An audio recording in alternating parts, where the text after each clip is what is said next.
देश की 80 लोकसभा सीटों में से 2019 में जिस पार्टी ने समाजवादी पार्टी से दोगुना सीट हासिल की थी, जाहिर है कि उसका उत्साह भी अखिलेश यादव से दोगुना होना चाहिए था। पर हकीकत कुछ और ही है। बहुजन समाज पार्टी ने 2019 में समाजवादी पार्टी के 5 सीटों के मुकाबले 10 सीटें जीतकर भी 2024 के लिए रहस्यमय चुप्पी का आवरण ओढ़े हुए दिखाई दे रही हैं। ऐसा क्या हो सकता है जिसके चलते बीएसपी ने अभी तक न केवल रैलियां सभाएं शुरू की हैं, न ही बीएसपी ने अपने कैंडिडेट की कोई लिस्ट जारी की है। तो क्या इस रहस्य के शांति के पीछे कुछ खास है, जिसके पत्ते चुनाव आधिकारिक सूचना जारी होने के बाद ही पार्टी खोलने वाली है? तो क्या मान लिया जाए मायावती की बातचीत इंडिया गठबंधन से हो रही है? मामला पीएम कैंडिडेट बनने को लेकर फंसा हुआ है। तो आइए आपको बताते हैं ऐसी संभावना के पीछे कौन सा आधार है जिस पर मायावती काम कर रही हैं।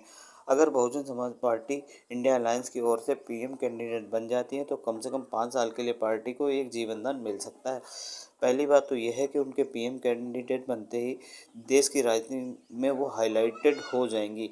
इसका कारण उनके पिछले कोर वोटर्स एक बार उनके साथ आ सकते हैं। उनके जो कोर वोटर पिछले चुनाव में बीएसपी को खत्म मानकर दूसरी पार्टियों को वोटिंग करना शुरू कर दिए थे, एक बार हो सकता है फिर उनके साथ आ सकते हैं। हो सकता है देश का पहला दलित पीएम बनने के नाम पर उनका समुदाय एकजुट होकर मायावती के लिए वोटिंग करे। पार्टी में जो भगदड़ की स्थिति बनी है उस पर लगाम भी लग सकती है।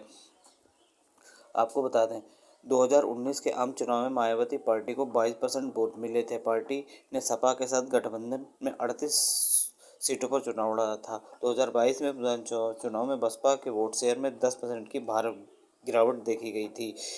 सभी 403 सीटों पर चुनाव लड़ते हुए केवल 12.8 वोट परसेंट पाने में बसपा कामयाब हो सकी थी। अब देखना यह है क्या मायावती इंडिया गठबंधन में शामिल होती हैं या नहीं। अगर होती हैं तो क्या उनको फ़ायदा होता है, क्या इंडिया गठबंधन को फ़ायदा होता है, ये तो आने वाले समय में पता चल ही जाएगा। फिलहाल कुछ ना कुछ ज़रूर घटनाएं घट रही हैं उत्तर प्रदेश की राजनीति में। इस तरीके की न्यूज़ और अपडेट पाने के लिए हमारे यूट्यूब चैनल को सब्सक्राइब करके सहयोग करें। नीचे जो रेड कलर सब्सक्राइब बटन पर क्लिक करके इसके अलावा घंटे घंटे को ऑन करना ना भूलें। इस वीडियो देखने के लिए आपका बहुत बहुत धन्यवाद। चलिए मिलते हैं अगले वीडियो में।